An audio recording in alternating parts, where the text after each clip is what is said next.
Tanah mempunyai sifat sangat kompleks. Tanah terdiri atas komponen padat yang berinteraksi dengan komponen cair dan udara. Komponen pembentuk tanah yang bersifat padat, cair dan udara jarang berada dalam kondisi seimbang. Kondisinya selalu berubah mengikuti perubahan yang terjadi di atas permukaan tanah yang dipengaruhi oleh suhu udara, angin, dan sinar matahari. Untuk bidang pertanian, tanah merupakan media tumbuh tanaman.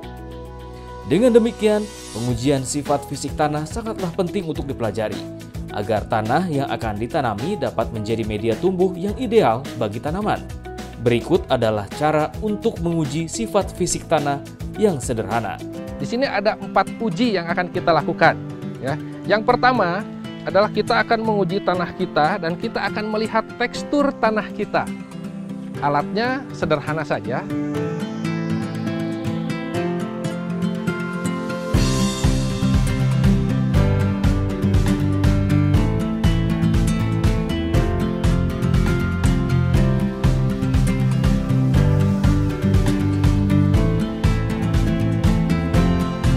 Untuk prakteknya adalah bahan yang sudah kita timbang tadi, ya kita masukkan saja ke dalam nampan. Atau kalau misalnya tidak ada nampan, boleh ke dalam toples ya. Intinya wadah apa saja yang bisa menampung 500 gram bahan-bahan ini. Nah yang pertama kita ratakan saja dulu, ya bahannya seperti ini. Nah baru kita masukkan air secukupnya saja, ya. Yang penting terlihat seperti ini sedang dibajak. Nah kita lihat dulu, kita satu-satu saja dulu.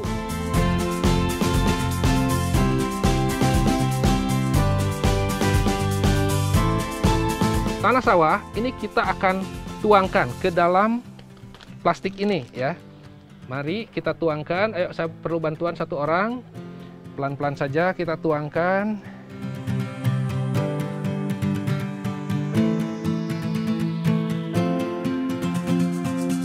Dan kemudian kita tiup. Kemudian kita putar supaya terbentuk seperti silinder ya, cukup keras. Kemudian kita ikat. Oke. Nah setelah diikat, Bapak Ibu ya, kita kocok.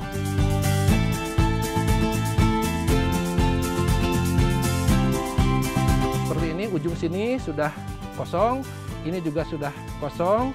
Nah seperti ini ya modelnya. Setelah ini nanti kita akan gantung.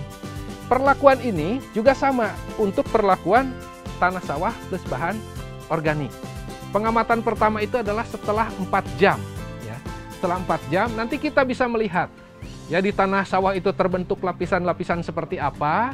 Kemudian di tanah sawah plus kompos atau plus bahan organik akan terjadi lapisan seperti apa. Baik Bapak dan Ibu sekalian, ya kita sekarang akan coba ya mengamati hasil dari uji tekstur. Terlihat sekali perbedaan dari warna air. Ya. Kemudian yang paling harus kita amati itu adalah lapisan-lapisan yang terbentuk ya di tanah sawah ini. Kita lihat dari atas sampai ke bawah. Ini paling atas, ini adalah lapisan liat, ini halus sekali. Kemudian ke tengah ini sudah mulai nampak lebih kasar. Dan sampai ke bawah ini lebih kasar lagi. Lapisan paling atas yang paling halus ini, inilah yang dinamakan lapisan liat.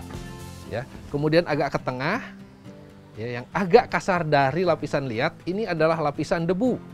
Dan yang paling bawah ini adalah lapisan pasir. Nah ini sebetulnya bisa kita coba ya sampai setebal apa ini lapisan liatnya. Nah ini lapisan liatnya ini sampai di sini. Sementara pasirnya, nah ini artinya debunya nih yang lumayan tinggi konsentrasinya. Nah kita coba bandingkan dengan tanah sawah yang sudah kita tambahkan bahan organik. Dan Bapak, Ibu juga bisa lihat ya, kenapa airnya ini lebih bening daripada ini. Artinya di sini nutrisi pun ya intrikat sekali di sini ya, terikat di lapisan-lapisan ini yang sudah homogen ini, sehingga keberadaan nutrisi ini sudah sangat mencukupi untuk kebutuhan tanaman di sini. Berbeda dengan ini. Ya, warna seperti ini ada kemungkinan masih ada kandungan nutrisinya. Tapi kalau dia tidak bisa mengendap, ini akan terbawa hanyut oleh air yang lewat ya atau air sawah ya, karena air sawah itu kan selalu mengalir, ya kemungkinan besar nutrisi-nutrisi yang ada di sini juga akan hilang. Nah, itu kira-kira Pak, ini hanya pilihan saja, tetapi kami lebih cenderung untuk menyarankan, ayolah Pak, kita mulai pakai pupuk organik ya untuk memperbaiki tanah kita.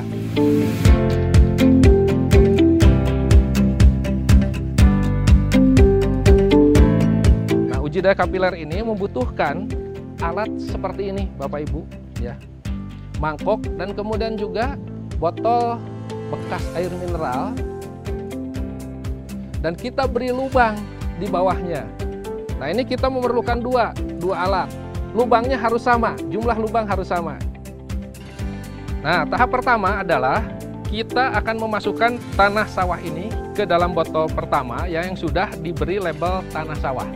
Kita masukkan sampai ke permukaan, batas permukaan botol. Ya, kemudian, untuk botol yang kedua, kita akan tambahkan atau kita akan masukkan tanah sawah yang sudah dicampur dengan kompos 1:1. Kita aduk dulu, ya. Setelah kira-kira homogen, baru kita masukkan ke dalam wadah sampai ke batas permukaan.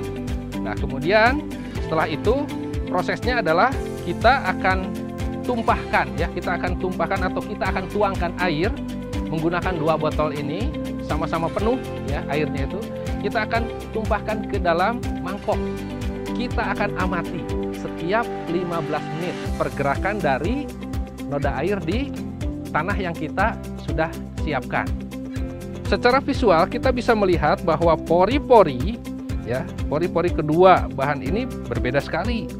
Tanah sawah terlihat sangat padat.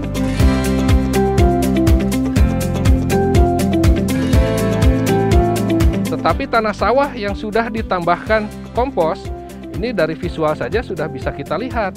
Banyak sekali rongga yang terbentuk.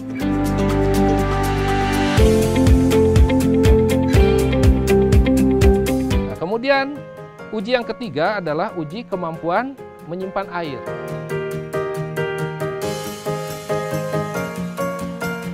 Ya, kita akan tumpahkan, kemudian setelah itu kita harus amati. Ya, kita harus amati mana atau tanah mana yang lebih dahulu menetes. Ya, baik, kita akan coba 1, 2, 3.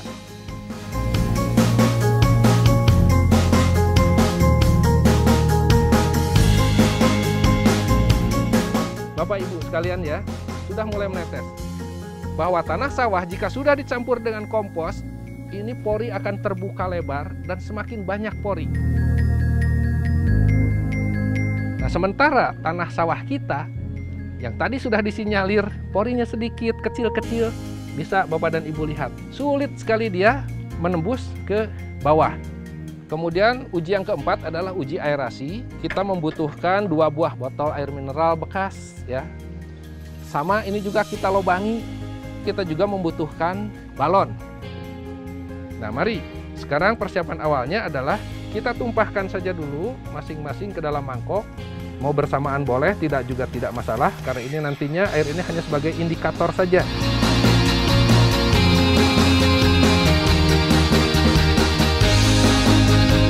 Itu, nah kemudian kita siapkan balonnya.